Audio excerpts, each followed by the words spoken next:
प्यासी हूँ। एक रात के कोई 12 बज चुके थे। ख्वाबों की शहजादी दुनिया के पर्दे से झांक रही थी, एक फातिह की मानंद। इसके पायल की झंझनाहट से जमीन जैसे मदहोश सी हो रही थी। वकील की शो के इस बड़े से बंगले के तमाम कमरों की बत्तियां बुझ चुकी थीं, मगर सहाना का कमरा अब भी रोशनी में डूबा हुआ था। मुखमल के सोफे पर एक नन्हे से कुत्ते के बच्चे को लिए सहाना बैठी थी। सफेद रेशम के बिस्तर को किसी ने छुआ तक न था। कलदानों में सजे फूलों की महक से फजा बेचैन थी। गुलाब के अतर में बसे पान की बेड़ियां प्लेट में ही सोखी जा रही थीं। दीवार है पर लटके हुए आयल पेंटिंग्स के नीचे के चिरागों की लो कुछ धुंधला सी लग रही थी, जैसे नींद इनकी आंखों पर भी छा रही हो। मगर सहाना की पलकों पर नींद की हल्की सी झलक भी न थी। वो इस बच्चे को सलाने की कोशिश कर रही थी, बेपनाह शफकत और मोहब्बत से। कभी उसे मोहब्बत और बेकरारी से सीने से लगाती, कभी उसका चेहरा चूम लेती। वो अपने शौहर के वजूद को जैसे भूल चुकी थी, जो जरा फासले पर आराम करसी पर नेमदराज होकर इस औरत के दिल की ममता को प्यासेपन से देख रहा था। केशव की आंखों में हैरत और कुछ अनजाना सा दिख था। अदालत के मुकदमे के कागजात इधर उधर बिखरे पड़े थे, मगर इन पर नजर डालने का जैसे कोई मतलब न रह गया हो। ये कोई अचानक की फितना थी। कई दिनों से केशव को अपनी पुरानी गलती का कुछ कुछ एहसास हो रहा था। एक अनजान सी खलिश, कोई अनजानी सी छंगी, जिसका मतलब उसे समझ नहीं आता था। सहाना की लंबी सांसें, इसकी इस पालतू जानवर से बेपनाह मोहब्बत केशव के दिल के किसी कोने को छू गई।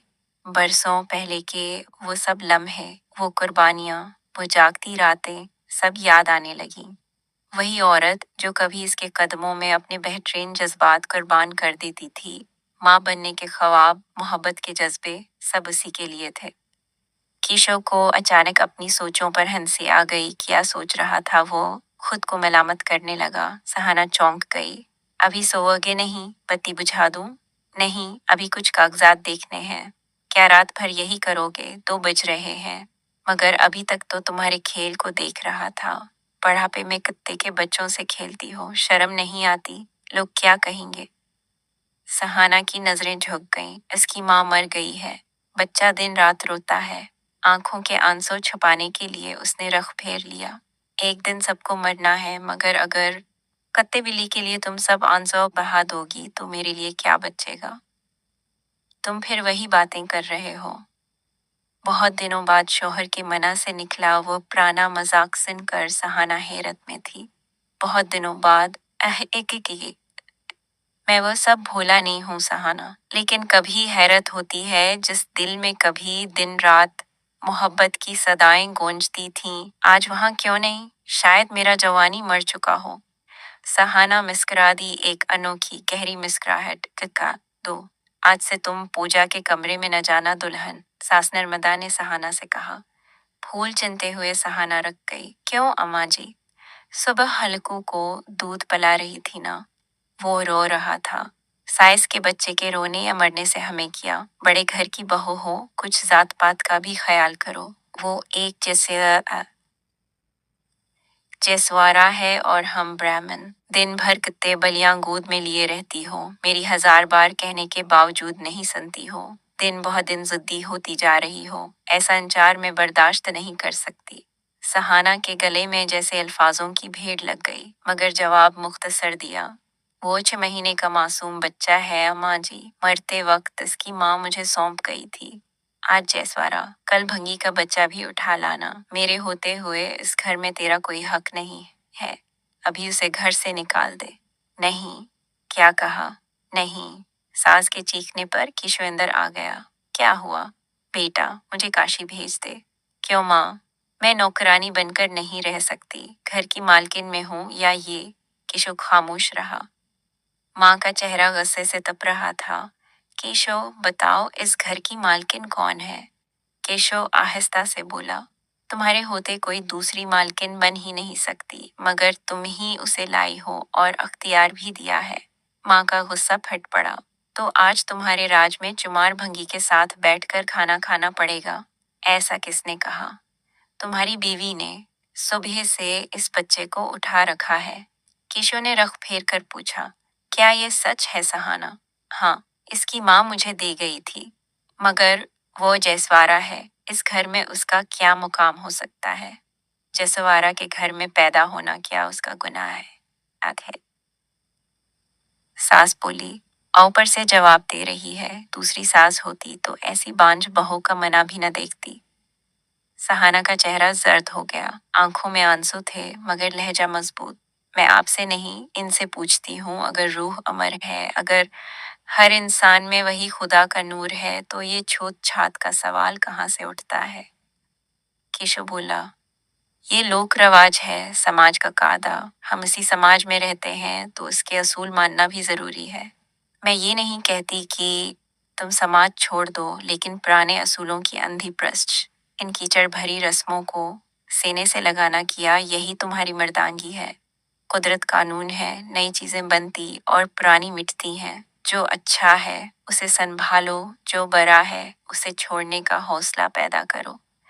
सास चल्ला उठी, तो तुम इन रस्मों को बड़ा कहती हो? हजार बार इंसान इंसान से नफरत करे, ये न सिर्फ एक उलझन है बल्कि एक गुनाह है। किशोर झिझकते हुए बोला, माँ के एहतराम के लिए ब्राह कर्म इस बच्चे को हटा दो सहाना। थोड़ी देर खामोश रहकर सहाना ने धीरे से कहा, नहीं, ये नामुमकिन है। तुम्हारे और अम्मा के सुकून के लिए मैं अपनी जान दे सकती हूँ, मगर दूसरे की इमानत और अपने वादे को नहीं तोड़ सकती। जुबान सहाना का इम्तिहान। खामोशियां भी कभी कभी चीखने लगती हैं, बस सुनने वाला चाहिए होता है। सहाना जब कोर्ट से माँ के साथ बाहर निकली तो आंखों में सुकून था, लेकिन दिल में तूफान बाकी था। माँ ने आहिस्ता से उसका हाथ थामा, जैसे बरसों बाद कोई खोई हुई चीज मिल गई हो। माँ ने घर ले जाकर सहाना को गले से लगा लिया, उसके माथे को चूमा। मेरी बच्ची, मेरा गरूर हो तू। सहाना ने होंठों पर हल्की सी मुस्कुराहट बिखेर दी, लेकिन कुछ न कहा। वो अब भी लफ्जों की दुनिया में नहीं आई थी, लेकिन उसके चेहरे का सुकून, आंखों का सुकून सब कुछ कह रहा था। कुछ महीने गुजरे।